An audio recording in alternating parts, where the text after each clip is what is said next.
இதை எண்ணி எண்ணி இயற்கையை வியக்கிறேன். பெண்ணே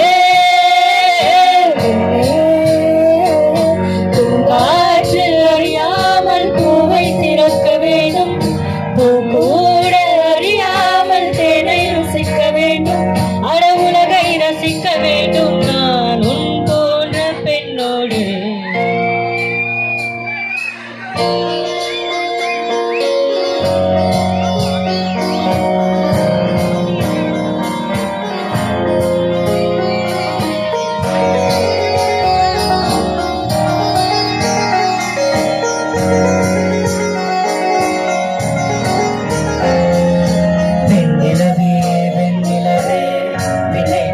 வருவாயா விளையாட ஜோடி தேவை, இந்த பூலோகத்தில் யாரும் பார்க்கும் முன்னே உன்னை அதிகாலை அனுப்பி வைப்போம்.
ராத்திரி பார்த்த ரவுடி பய ரொமான்டிக்கான ரகசியமா ரூட்ட போட்டு கடத்தனு கடத்தனு கடத்தனு பண்ண வாய் மூடிய மாயம் பிறந்த பெருங்காலில வீட்பெரி போன நிறமா இருந்தாலும் வலிஞ்ச நிறுத்தனு நிறுத்தனு நிறுத்தனு என்ன கண்ணு கண்ணே ஒன்ன